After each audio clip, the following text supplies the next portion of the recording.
Mbote na bandeko nyonso. Shalom à tous, bien-aimés dans le Seigneur. Je vous salue affectueusement dans ma langue. Mbote na bino nyonso. Que Dieu vous bénisse là où vous êtes et que la paix, la grâce de Dieu, l'amour de Christ soit votre partage.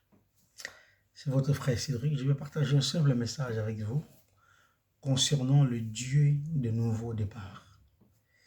Le titre de ce message est « Jésus-Christ est le Dieu des nouveaux départs ». Frères et sœurs, si tu as raté ton départ, sache-le, Jésus-Christ est le Dieu de nouveaux départs.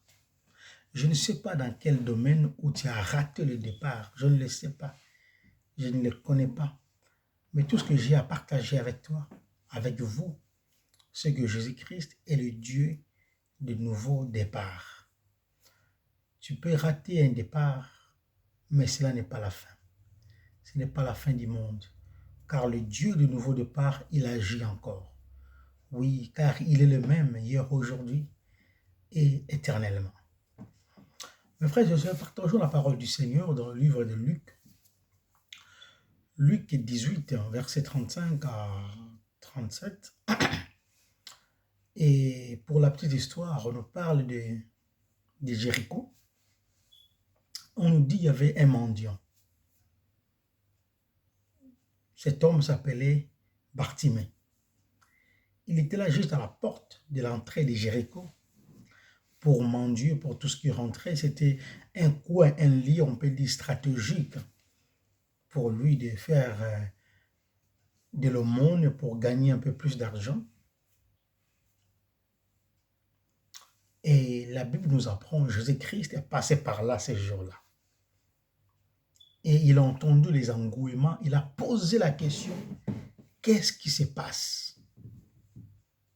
Et la Bible m'apprend, la Bible dit, on le dit, c'est Jésus-Christ de Nazareth qui passe. Et le verset suivant, la Bible dit, et il dit, Jésus, virgule, fils de David, aie pitié de moi. Jésus n'avait pas entendu ce message. Les gens qui entouraient le Seigneur Jésus-Christ, la foule a entendu le message. Mais personne n'avait la compassion pour l'homme, pour dire à Jésus, regarde ce que Bartimée nous dit. Au contraire, les gens l'ont piétiné, ils ont dit, mais tais-toi. Parce que le verset 35, on présente l'homme comme étant un mendiant qui mendiait. Et d'après, il allait demander aussi à Jésus-Christ quelque chose pour manger, pour boire. Mais alors que quand il a entendu le Seigneur Jésus-Christ qui va passer par là, il dit, ça y est, c'est mon jour de délivrance. Le Dieu de nouveau départ va encore me donner un nouveau départ dans ma vie. Je suis aveugle, certes, mais ma vie ne se terminera pas en tant qu'aveugle. Parce que lui, quand il va passer ici dans Jéricho, il ne va pas me laisser continuer aveugle dans ma vie. Il s'est dit, aujourd'hui, les choses doivent changer. Il a crié plus fort. Jésus a entendu ces cris. Ce n'était pas les cris de détresse qu'il a poussé, mais il a poussé un cri de foi pour dire, Jésus, si tu ne m'entends pas aujourd'hui, je resterai aveugle. Mais je veux que ma voix soit portée plus loin pour que toi, tu puisses entendre ma voix et que tu puisses faire quelque chose pour ma vie. Le même Jean qui lui disait, mais tais-toi, Bartimée. C'est la même personne vers qui Jésus a dit, appelez-les. Et il était bref dans sa demande. Jésus lui a posé la question, qu'est-ce que tu veux que je te fasse? Il dit, je vais recouvrer la vie. Mes frères et sœurs, là où tu as perdu la vie spirituelle, là où tu as perdu le l'odorat spirituel, là où tu as perdu l'ouïe spirituelle, je prie que le Dieu de nouveau départ te fasse encore grâce et qu'il puisse t'ouvrir ton oreille, qu'il puisse ouvrir tes yeux, qu'il puisse t'aider à voir encore l'odorat spirituel que tu as perdu. Oui. Quand tu rentrais quelque part, tu sentais l'atmosphère, tu voyais l'atmosphère, si c'était bon ou pas. Tu as perdu cet odorat. Tu as entendu la voix du Seigneur, tu l'as perdu. Tu voyais des choses par des visions, par des songes. Tu as perdu cela. Comme Bartimée a recouvert sa vie. Et le Seigneur Jésus-Christ, le Dieu de nouveau départ, est encore là pour te faire du bien.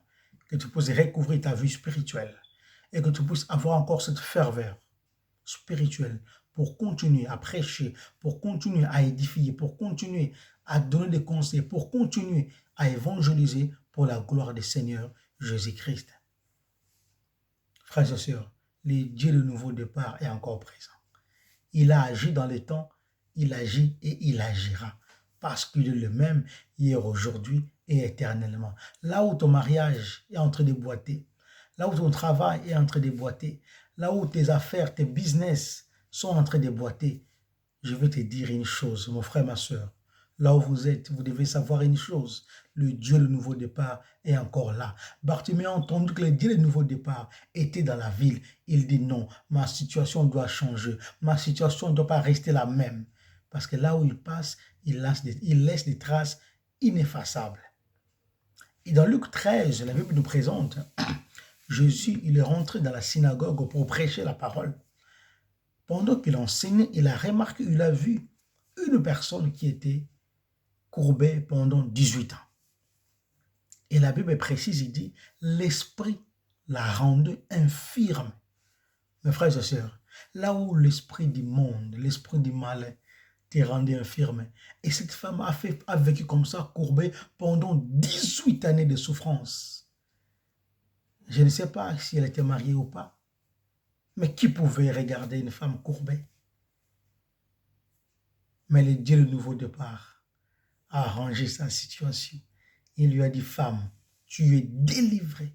Elle n'a pas demandé, simplement elle a assisté au culte de Jésus-Christ. Elle a assisté là où le Seigneur Jésus-Christ prêchait la parole.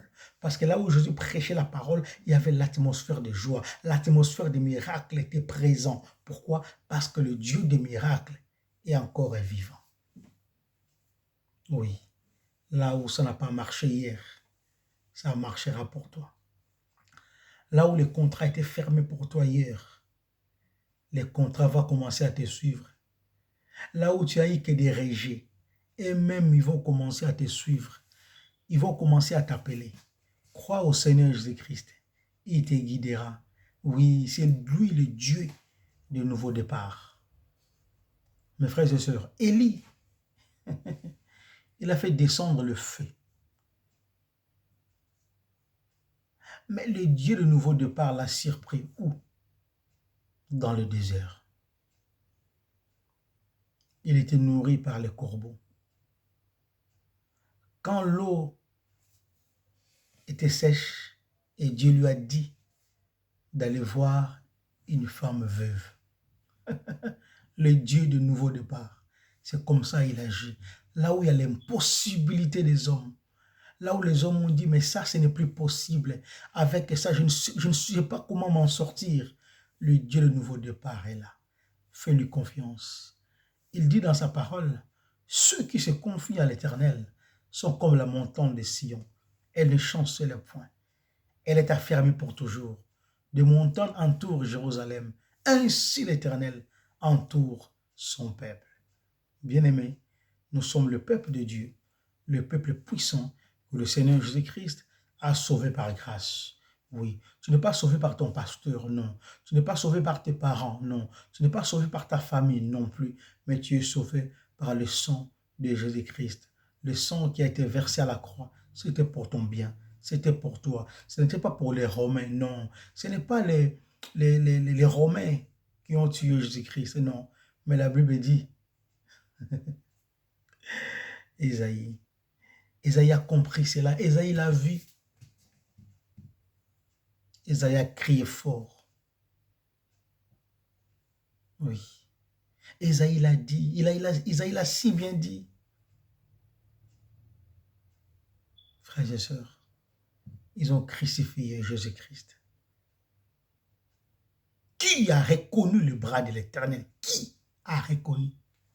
Les gens voyaient l'action, mais personne n'a reconnu que derrière cette œuvre, c'est Dieu qui est là derrière. Qui a reconnu la main de l'Éternel? Qui? Et Paul l'a reproduit encore dans le livre des Romains. Qui a reconnu le bras de l'Éternel? Qui? Personne ne l'a reconnu. Je ne sais pas par quoi que tu passes, mais il faut savoir une chose. Il y a des choses que l'Éternel laisse pour sa propre gloire. L'aveugle-nez de Jean 9, c'était pour la gloire de Dieu. Ce n'était pas pour la gloire du monde. C'est pour démontrer à l'humanité que le Dieu des nouveaux départs, il est encore dans la ville. Je ne sais pas dans quelle ville, dans quel quartier, dans quel pays où vous habitez, mais vous devez le savoir, le Dieu du nouveau départ, il est partout. Il est omniscient, omnipotent, omniprésent. Oui, il s'appelle le Seigneur Jésus-Christ. Que Dieu vous bénisse, qu'il vous comble de joie et de sa révélation, et que la parole de grâce vous fortifie au nom de Jésus-Christ, son Fils. Amen.